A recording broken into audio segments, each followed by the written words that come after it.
حضرت مجدد الفسانی رحمۃ اللہ علیہ نے یہ وضاحت کی کہ صحابیت کیا ہوتی ہے. یعنی یہ میں لائیو ان کا لکھا ہوا پڑھ کے، جو انہوں نے کچھ فارسی میں لکھا کچھ عربی میں لکھا، اپنا کچھ مکس کیے بغیر آپ کے سامنے پیش کر رہا ہوں. اگر یہ لکھا ہوا میرے سامنے نہ ہوتا اور میں وہ چیز اپنی طرف سے بیان کرتا تو مجھے ضرور خارجی بھی کہا جاتا، ناسبی بھی کہا جاتا، وہابی بھی کہا جاتا. لیکن اب میں تو مجدد صاحب کا لکھا ہوا پڑھ کے سنا رہا ہوں. وہ نہ خارجی ہیں، نہ ناسبی ہیں، نہ وہابی ہیں، نہ یزیدی ہیں. اللہ کے فضل سے حسینی ہیں، فاروقی ہیں، سنی ہیں اور سنیوں کے امام ہیں.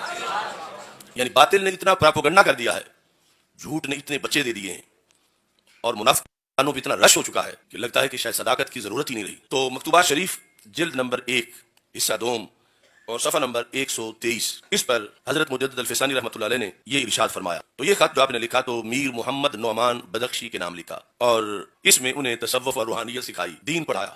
باقی جو ہے وہ شروع میں فارسی میں ہے اور یہاں سے عربی میں. لفظ یہ ہیں، فرماتے ہیں لا تعدل بالصحبت شیئا، اے میرے ماننے والے، اے میرے مرید اور اے مسلمان، کائنات میں کسی منصب کو بھی صحابیت کے ہم پلہ مت ماننا.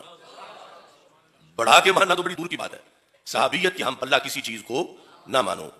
آگے پھر اس کے ساتھ قید لگاتے ہیں کائنم ما کانا، وہ کیسی ہی خوبی کیوں نہ ہو، اسے اس خوبی کے ہم پلہ نہ مانو جو خوبی صحابی رسول علیہ السلام ہونے والی ہے.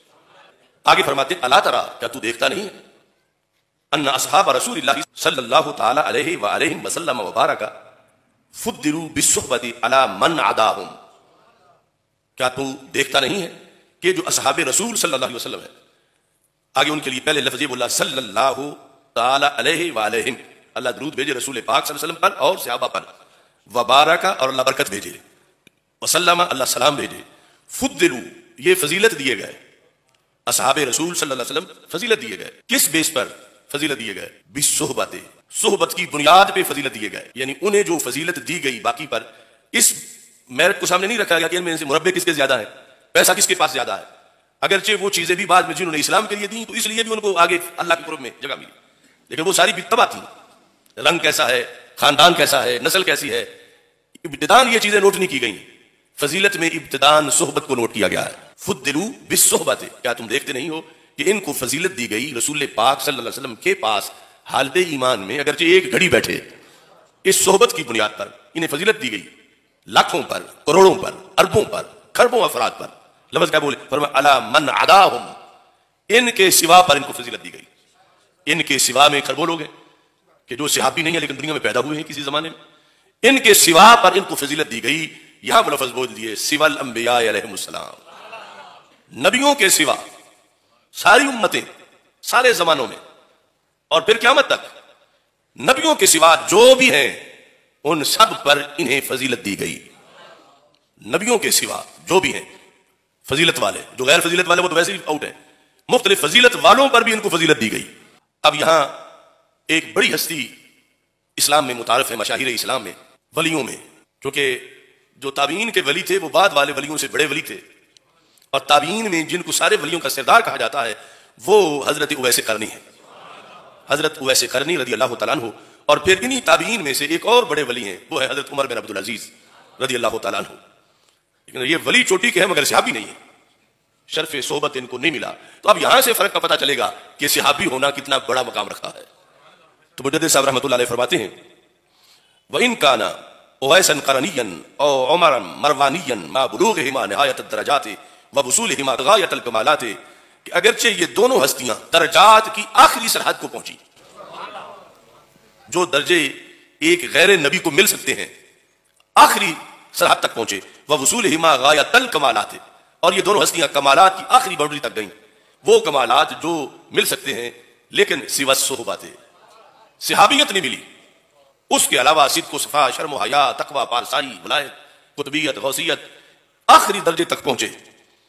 تو مجدد صاحب رحمۃ اللہ علیہ نے کہا یہ ہوتا ہے صحابی ہونا کہ حضرت اویس قرنی جیسے، حضرت عمر بن عبد العزیز جیسے لوگ بھی جب شرف صحبت نہیں پا سکے تو کسی ایک صحابی کے جو صحابہ کی لسٹ میں آخری کیوں نہ ہو، درجے کے لحاظ سے آخری، یعنی فضائل صحابہ کے آپس میں بعض کے بعض پر فضائل ہیں، اور ان میں سے جس کی فضیلت سب سے آخری ہو، کیونکہ ادنا کا لفظ ہم نہیں بولتے کیونکہ ہے لکھا ہے اکابر نے کہ ان میں کوئی بھی ادنا تھا ہی نہیں.